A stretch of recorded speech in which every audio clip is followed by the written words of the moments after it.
James, at minicamp you spoke about competition and also not trying to replace Teron Armstead, but the guys stepping up as leaders. Can you talk about kind of Gary Evans in his role and joining Zach Street, the former player, working with you guys? Yeah, anytime you get a great football player that did it for a long time at an extremely high level, it's an awesome opportunity for everyone in the room and even in the building. I'm sure the coaches feel the same way. Just be able to pick his brain, to understand some of the techniques he's using, to understand his mindset when he comes up to the ball and lines up and sees a certain defense. So it's just another resource for us to get more tools in our tool basket to be able to use on Sundays. And then just to follow up, how is working with Trevor Penning through the first 3 days? It's been great. Every day he's gotten better, which as a rookie, that's the goal. I mean, that's everyone's goal, really. But as a rookie, you can see substantial increase from day 1 to 2 to 3 to 4 to 5. And that's what we're seeing right now, so it's great. He's wanting to work, wanting to learn, so it's everything you're looking for. How do you balance that, just kind of being happy for your teammate developing versus, I assume as a competitor, you want to play every snap as well? How do you kind of marry those two opposite? Yeah, so first we're teammates, like you said. But I think it's two different mindsets. I'm always going to work as hard as I can on my craft. I'm going to focus on my deficiencies, what I need to work on.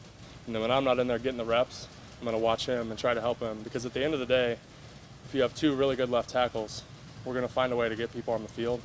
And obviously at times, we may have injuries, so we're going to need someone to step up. So whoever those people are, it's going to make our team better. And that really makes it easy when you have that kind of mindset about it of, hey, this is a team sport, we got 11 guys. But as we know, they're probably going to be 20, 25 different starters throughout the season. So getting every player to be the best player they can be before we play the Falcons, that's our goal. What are some of the conversations you and Trevor have had, and some advice you've given him, even off the field as well? Yeah, I think right now there's a lot of volume in the playbook. So a lot is coming at us now. We've had OTAs, we've had minicamp to install that stuff, so it's not brand new by any means. But now that we're going, we're playing full speed, we're playing NFL football, he's seeing how fast things happen. And I think he's understanding, you've got to have something down in your head. It's got to be down pat, because you have 2 seconds before you get up to the line and the ball snaps. And then when the ball snaps, it's all done. You've made your steps, your body position's where it is, your hands are where they are. And so you need to know that stuff down cold so that when you go out and play, you're not thinking. You're just out there, you're reacting, and it's all muscle memory. James, how much are you looking forward to Monday when you guys put the pads on and you guys can really get a good evaluation? Absolutely, yeah, that's a great point. The evaluation for offensive line has to be in pads, and we know that. There's so many things that we can work on wearing jerseys and these shells. There's a lot of footwork, there's a lot of body position, that stuff shouldn't change. But then obviously when the pads come on, that's from contact to the end of the whistle. That's what we see. And that's where plays are made, that's where blocks are made, that's where the runs are sprung. That's where the quarterback has time to step up and make a throw down the field. So we know that's coming, and that's big for us. And obviously, it's important. We're excited about it. It's real football for us. James, have you talked to Trevor? Have you talked to Trevor when you do like one-on-one, considering the competition, the guys that we have against other teams like Davenport coming off the edge, yep. And you got Cam Jordan, yeah. You got Peyton Turner.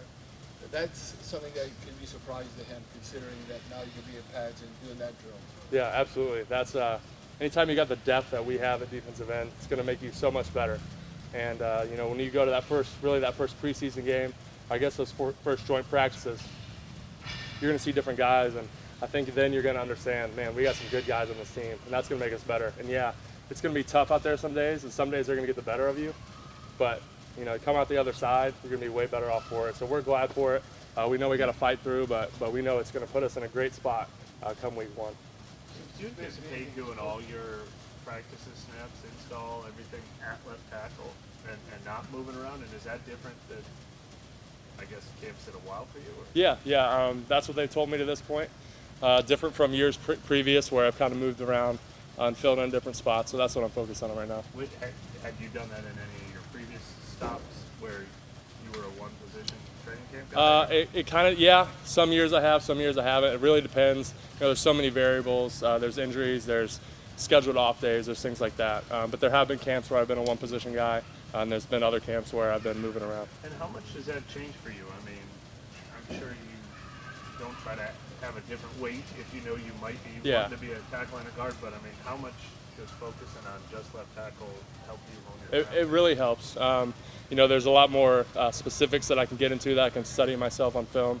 I've got a lot of film at left tackle and game film at left tackle, so I can go back and look at things from last season and say, okay, hey, I can be better at this, or I need to work on this, and so that really helps me just hone in and get a lot more specific with my technique. It might be way too early for this question, but like, is there anything you see from Peyton Turner that stands out that he's doing well? Yeah, he's really explosive. I think from the first day, you notice him on film, just his get off alone, which is a huge attribute. I don't want to say that lightly. A get off is so important. It puts the offensive lineman in uncomfortable situations, and it makes our technique falter at times. So anytime someone can have a good get off, and then he's got good hands. He's always had good hands. He's a natural finesse with hands player. So you combine those two things, and that's pretty lethal. And I think, you know, once we get pads on, you'll see a more complete rush, run defense. You'll see all those things. But early on, yeah, he's looked great. When you say it can make your technique falter, like what are some of the things that break down? Yeah, so if a defensive end gets a really good jump off the snap, that in the offensive lineman's mind, he's thinking, oh, I'm late. So instead of staying square in good low body position, he might open up and turn. And once you turn, you're going to give the defender really a three-way go, upfield, inside, or right down the middle. So it puts us in a bad position. So that's something we have to focus on. We have to be off on the snap. We have to make sure we're off on the snap so that guy's never getting a good jump. And then we have to trust our technique and know that, you know, just because he's got one step on us doesn't mean we open or give things up. James, what are your impressions of Doug? He's awesome. He's awesome. Very experienced guy. He did it himself. He's great to work with. We've had a lot of great conversation in the offensive line room, not only about technique, but about why we use a certain technique, against what style of player, down and distance. There's a lot of details that we're getting into early. I think it's really going to help everybody further down the road. So it's going to be great as we go along, and you know, we get into more detailed coaching, I think, and more detailed into game planning later in the year, obviously. But it's going to be fun. It's going to be a fun season. You have time for one more. Does anything stand out to you about Landon Young's game, you know, what he's learned just in the last year? Yeah, absolutely. First thing is when he played at the Eagles. You know, first of all, I played through a big injury, which the team needed him to do, which was great. 1, 2, rookie year to second year, you always see, well, I shouldn't say always, you want to see a big improvement, right? Because they're used to the speed of the game, they know the playbook. So now it's how well can they take coaching, how well can they improve little parts about their technique that's going to make them the player they can be. He's definitely shown signs of that already, so it's really promising. I know he wants it. He wants to work.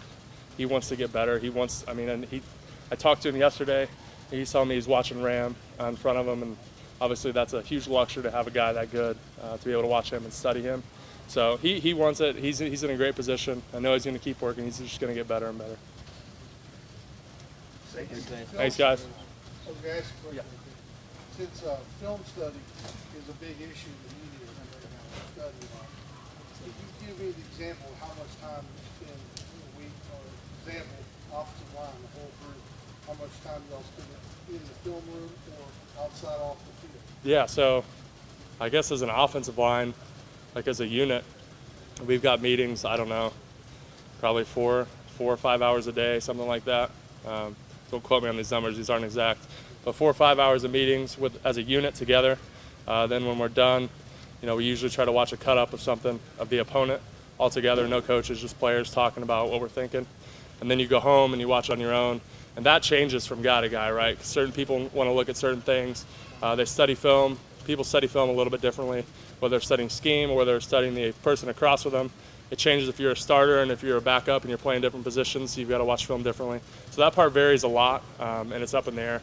But we've already talked about that with Coach Marone, and he's going to give us some advice so we can all have some similar ideas on how we want to watch film, things we need to look at to study. That's what I was wondering, what the coach was talking about outside of the practice facility, about looking at what example for each player. Yeah, definitely. So Coach Marone's talked about that already, and that's going to be good for us. Just give us some guidelines, some ways to watch film that'll help us for sure.